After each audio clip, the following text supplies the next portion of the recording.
Well, with me in the studio is Sambit Patra of the BJP and Kavita Krishnan, National Secretary of the All India Progressive Women's Association, Manisha Priyam, Political Analyst, R.K. Misra is President of the Navbharat Democratic Party. Arun Bhatia, former IAS officer, is a supporter of the Aam Aadmi Party. Hartosh Singh Bal, Senior Journalist. Thank you very much. Let's begin. Why do you think they've had to do this? Hartosh, let's start with you. Why did they have to do this climb down, this face saver? What really changed for them in the last few hours of this controversial agitation? Look, I think the Aam Aadmi Party is something that's always lived by public opinion. It is very, very evident that the public mood was strongly against what they were up to. So this was making the best of a very bad bargain. And in some senses, it is a humiliating surrender, but it is a necessary humiliation. Because if they can go back and take away some lessons from, there is still some chance to recover the ground they've lost. They've lost enormous ground in Delhi, leave alone the country. And this sense of humiliation is something that may actually force them to rethink the kind of things they've been doing over the past few days. Well, Manisha, there are some of those who say that this is an elitist view.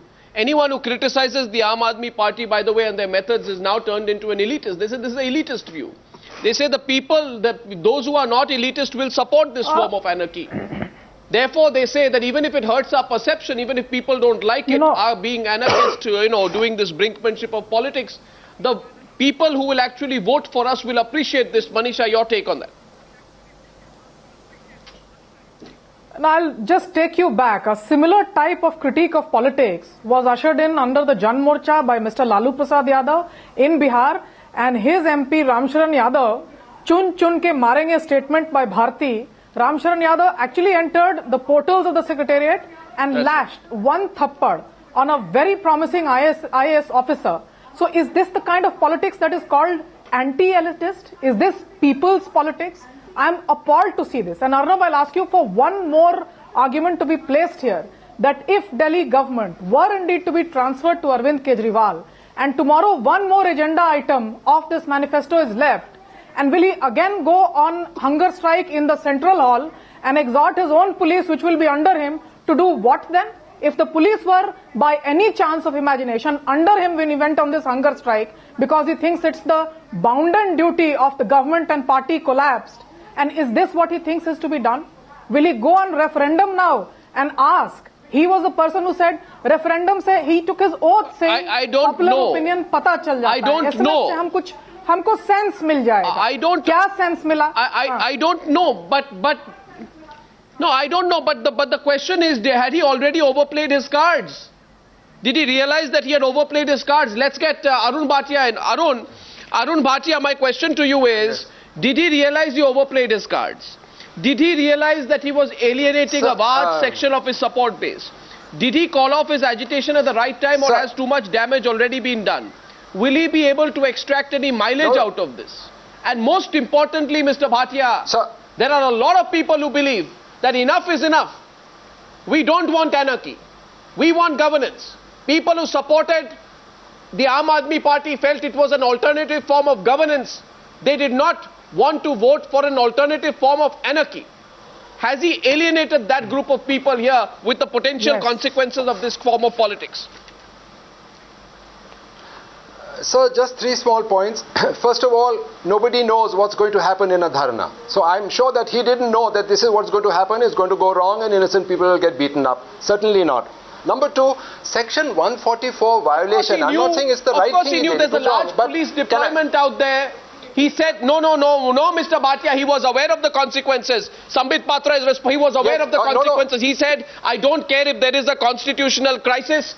He said, I don't believe in Republic Day. He said, today is Republic. He said, I don't believe in Republic Day. Who cares about Republic Day? Arun, I was listening to you. Yes, go ahead, Sambit Patra. Arun, I was listening to you. Sambit Patra rebutting. Yes, Arun, I was listening to you, and you gave away the whole story when you used the word tactical retreat. Tactical retreat. Tactical retreat takes place in war. I believe. Arvind Kejriwal was waging a war against the Republic of India. And why I say so? Because I heard the speech of Mr. Arvind Kejriwal. He said all the uniformed men, the police, those who are so-called honest policemen, should give up their uniform, should leave the job of police and should come and join Aam Aadmi Party. And I will see the commissioner if he goes against this. Main commissioner ko dekh lunga. Is this the language that the chief minister of a republic should speak? Where is this consistency? I smell coup against India in this. Yeah, where is the consistency in this? You see, he says, in view of Republic Day preparations, I urge supporters and public not to come for the dharna. That's what he says first.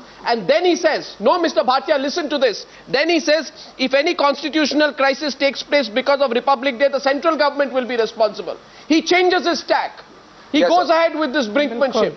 He wants to create a constitutional crisis, and then maybe he realizes that he had forced his hand too far. 1 second, Kiran Bedi is on the phone line. Kiran Bedi calls it a climb down. Kiran Bedi, Arvind Kejriwal said it's victory. Obviously, it appears to be a complete climb down by him, but what would you say to what he's done now? What are the lessons he should learn? Oh, lessons learned. Lessons learned is, I think we need to go to a PIL and get the court judgment on this kind of a unlawful, anarchic behavior concerning a chief minister.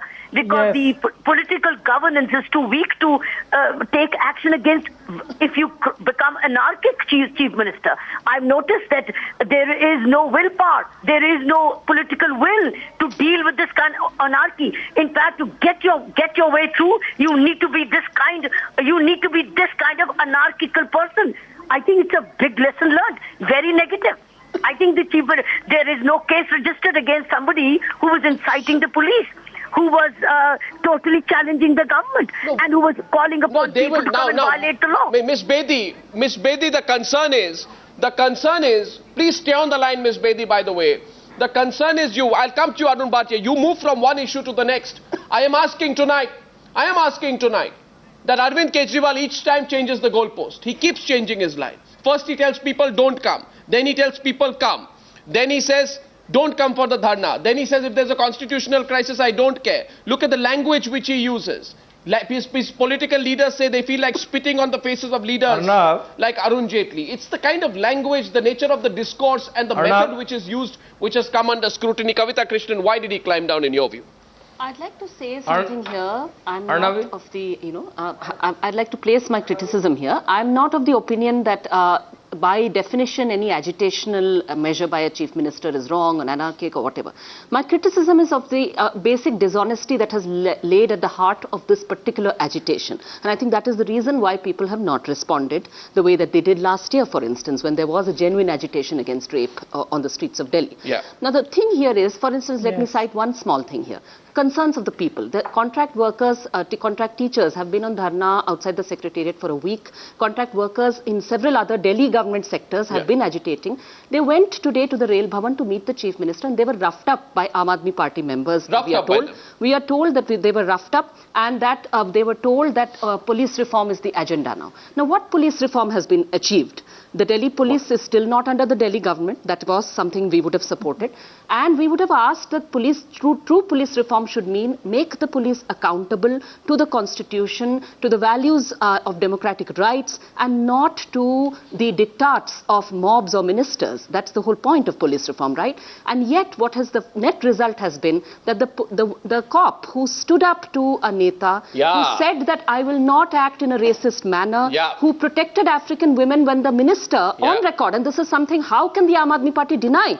The minister is on record on television cameras posting that he asked mobs to go and catch African women because they were African women out on the street at night. He, even if they were prostitutes, I don't know if they were, there is no proof that they were, even if they were, to ask a mob to go catch them is asking for sexual violence. And people of Delhi seem to have not bought the idea that making African women unsafe in the hands of an agitated mob whom a Muneta has agitated makes Indian women safer. They don't. And I want to say here that the genuine issues that we have raised with this government, they are contained in the Women's Manifesto, which was endorsed by women's groups who have been working on the ground across the board. The government has not done a single one of those demands, which they could. Several of them are things that they could do in one day. But they have not done even simple things like street lighting. I'd like to take off on your first point, because it's a very critical point. You see, when this whole Aam Aadmi Party emerged, then people said this is a political party which goes against the Lal Batti culture. And what is the Lal Batti culture, Arun Bhatia? The Lal Batti culture is where the politician is not the last word. The Lal Batti culture, Arun Bhatia, which you also used to oppose, is a Lal Batti culture where there's a rule of law that is the same for a politician and for a common man.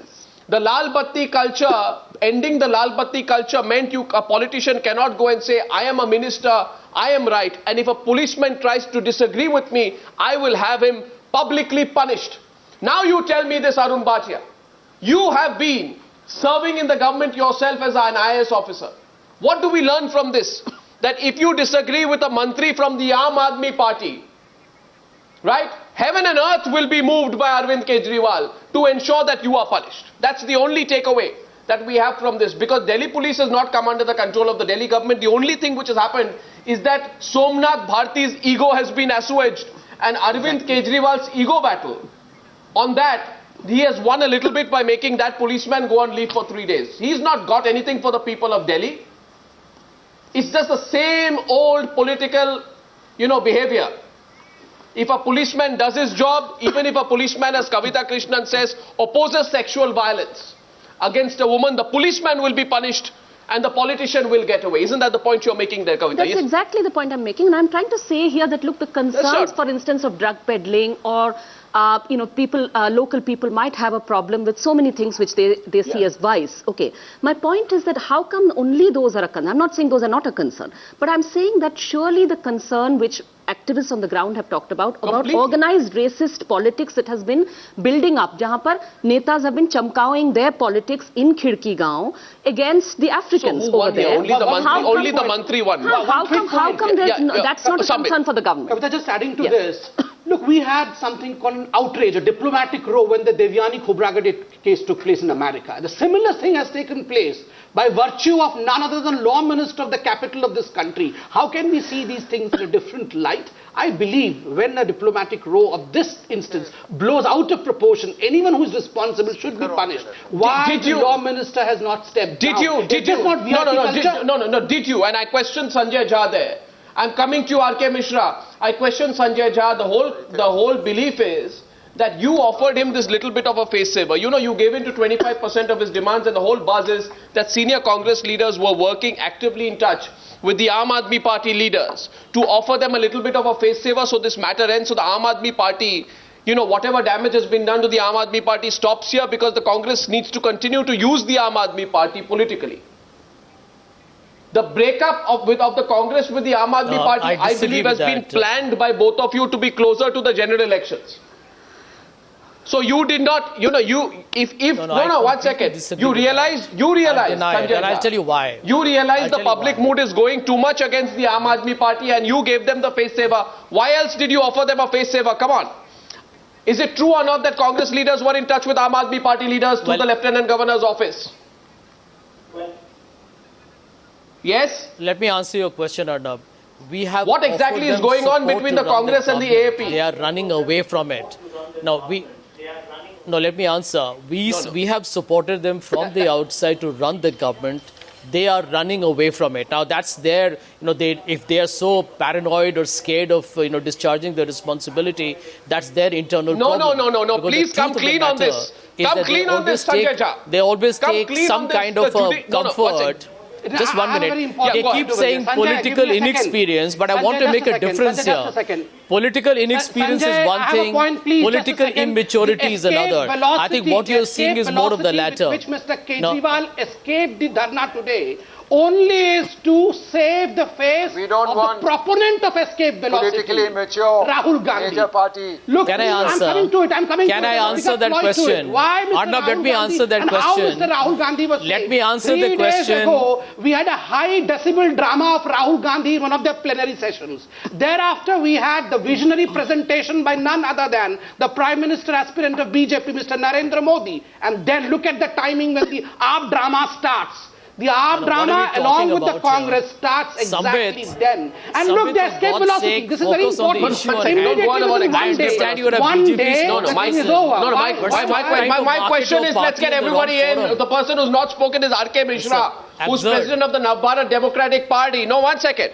I assert here, Sanjay, listen to me. There is nothing has happened, and Arvind, the real headline today is nothing happens, Arvind climbs down.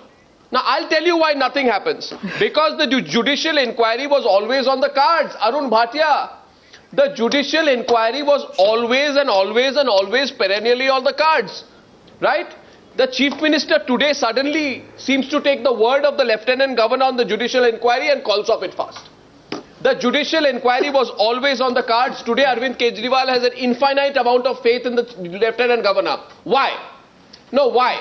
Why does he have an infinite amount of faith in the Lieutenant Governor now, Mr. Bhatia? Why? Explain that to me. You've been in the bureaucracy. Yes, sir. Sort of, yes. Sir, one thing, I think that we are tending to exaggerate certain things. Violation of Section 144 doesn't equal anarchy. There are hundreds of cases of violations of Section 144 by all political parties. We can get this under RTI from the various state governments. I'm not saying the right thing happened. You should not have broken 144. 100% I agree. But to say that violation, because he broke 144, he's an anarchist. What are you saying? No, Sanjay Jha is responding. Sanjay Jha. No, that's not the question. That's not the question. Arun Bhatia, ask yourself also, where were the people? No, where were the people, Arun Bhatia? Sorry, where were the people? What are we? You keep saying people, let me answer. People are with us, people are with us. You said it 3 times. No, right. Where were the people this time? Right, you said it. Right, sir, you said it 3 times. Just give me 60 seconds if it's not too much. What has been emphasized today is anarchy. I am saying violation of 144 does not equal anarchy. It's very exaggerated. Now coming to your question, we are repeatedly discussing climb down. And I use the word. Of course, climb down. Because these violations are happening all the time. Violation by the CM. Remember that. If I can't talk, then okay, I'll keep quiet. So I'm finishing now. Now, when these type of dharnas take place, they are analyzed like this. They are face-saving devices. When your work cannot be done by an adamant government that is so strongly entrenched, you have to back down. So you call it, but they are Sir, no, 1 minute. Should we exaggerate? No, please, let us be very clear today, sir. Did the people deserted you? No, Mr. Bhatia, the support base was always of the people, right? When you turned it into politics, the people deserted you at Bandra Kulda complex in Mumbai. Then the media said to you, we are not your media partners, you're another political party. Arvind Kejriwal said here, and I placed the record what Arvind Kejriwal said. I go to R.K. Misra, please, let's get him in, then we're opening it up. R.K. Misra, I see your hand go up there. Arvind Kejriwal said, I said 10 days, but it was a way of saying that the protest is indefinite. Indefinite. If the central government does not agree to our demands by January 26th, then we will fill Rajpath with lakhs of people. Hundreds of thousands of people we will fill Rajpath with.